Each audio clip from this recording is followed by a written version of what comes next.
These are the R32 trains, also known as the most electrifying trains of all time. There were 600 cars built, the biggest order for an individual car type before the introduction of new technology, and also the largest rail car order in the US for subway cars at the time. This order is double the amount of the first subway cars for the R&D, the R1s, 100 cars more than both the R4s and the R6s combined, and 60 cars more than both the R33 mainlines and the R33 World Fairs combined. The R32s would be 35% of the entire R9 order and 42% of the entire RT Redbird order. The order is split into two parts. The first part, the R32s, are numbered 3350 to 3649. The second part, R32As, are numbered 3650 to 3949. The difference between the two car types is that the R32s were paid for by the 1963 to 1964 NYC capital budget, while the R32As were funded through the proceeds of a revenue bond. Today, most of us rail fans refer to the entire order as R32, but are also split into Phase 1, Phase 2, and General Electric.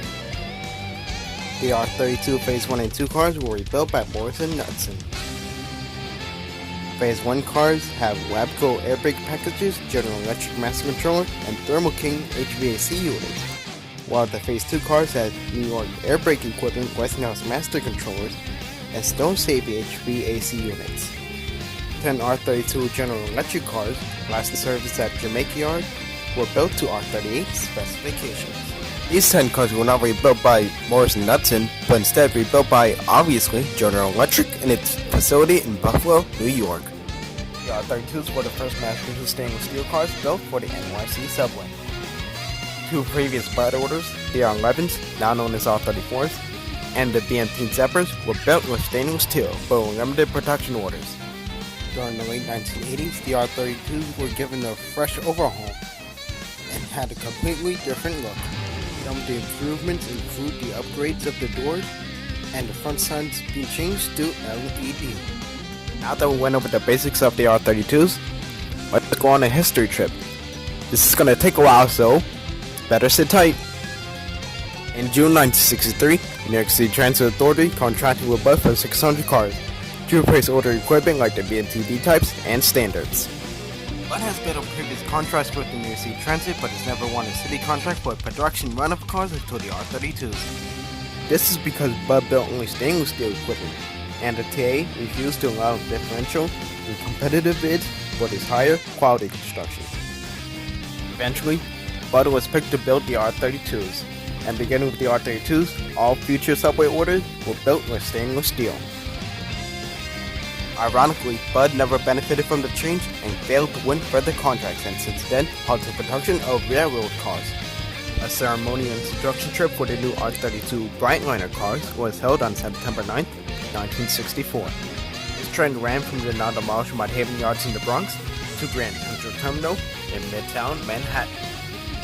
To give you an idea where Mott Haven Yard was at, it's basically the Mott Haven Y at 149th Street Grand Concourse for the Hudson and Harlem Metro North lines.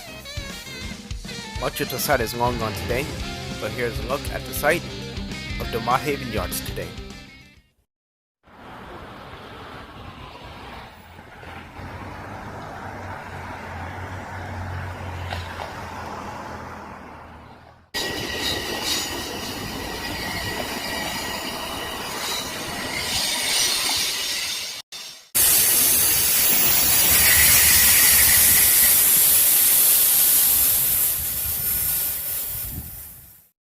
Fun fact, my old high school was built on the site of the Mott Haven Yards, but anyways, back to the R32s. After testing on the New York Central Railroad, the new cars were then placed into service on the queue on September 14, 1964. R32s also ran on the QT and the QB lines. By the opening of the Christie Street connection, the R32s were in service on the AA, B, D, and TT lines. There were also a few sets that ran on the N as well. However, beginning in the 1970s, more R32s were sent to the N. By 1977, the car terminus has changed yet again. Some R32s were sent to Jamaica Yard for service on the E, F, GG, and N lines. with the rest staying in Coney Island for service on R train. 10 years later, in 1987, assignments were now the B, D, K, which was originally the AA, the GG, which has now been renamed to the G, N, and finally, the Q trains. There were also a few times where the M has operated R32s during the late 1980s. Also, from 1990 to 1995, R32s ran on Franklin Avenue Shuttle as well. Also at this time, the R32s were taken off of the G train, and the displaced units from the G were put into service on E and F trains. And by 1998, the assignments were changed yet again, and the R32s were in service on the C, E, N, and R lines. R32s were also assigned to the temporary 63rd Street shuttle, which only ran from February to October of 1998. By mid-2000s, R32s were assigned yet again and saw service on the A. Also, R32s were sent to the W train. Yes, this is photographic evidence that R32s did run on the W train at one point. Also at this time, there was an increase in sets of R32s on the F train. By 2007, retirement of R32s began to take place. But this is where things get really interesting. This is the time where a handful of R32s were replaced by R160s. At this time, most R32s at Jamaica Yard were either moved or retired, which meant no more service on the E and F trains. All sets not retired were moved to the A and C, with one for the B, and then a few for a very special guest named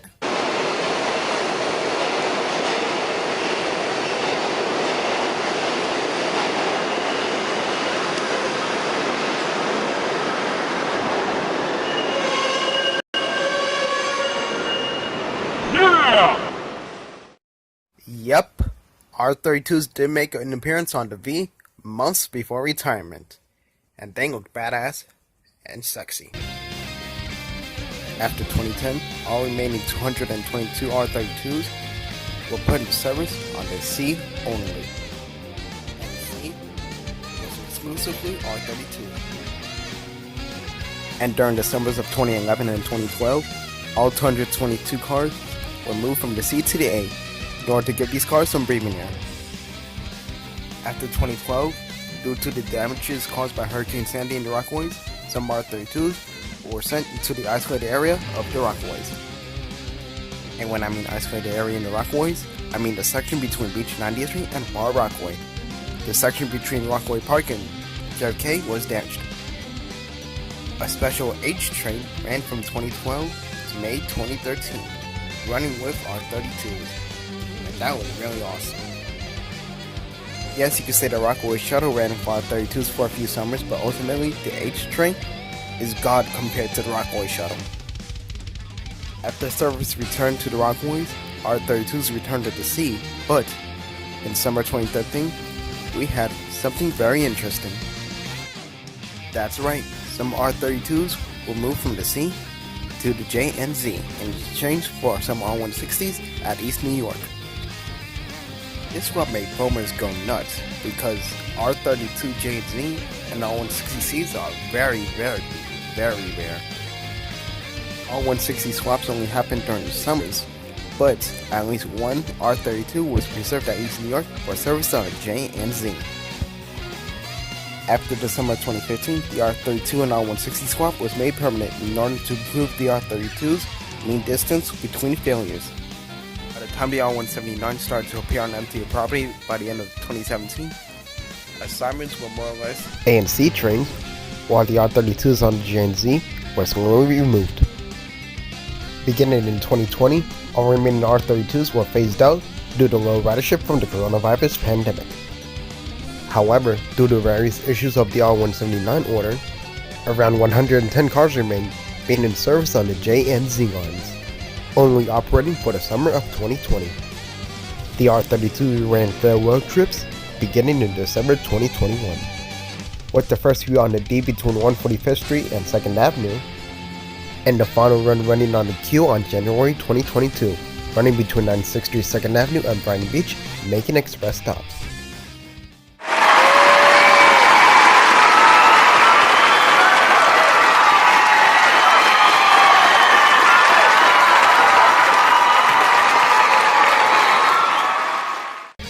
These cars went through a lot of shit. They deserve to be praised.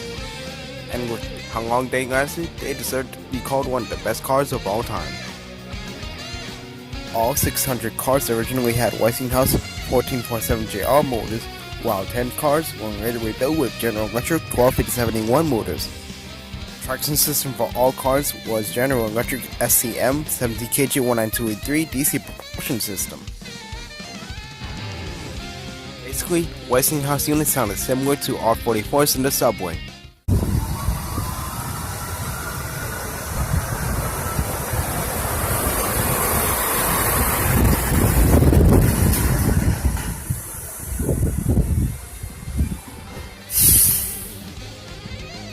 And the General Electric motor units sounded similar to the R46s in the subway.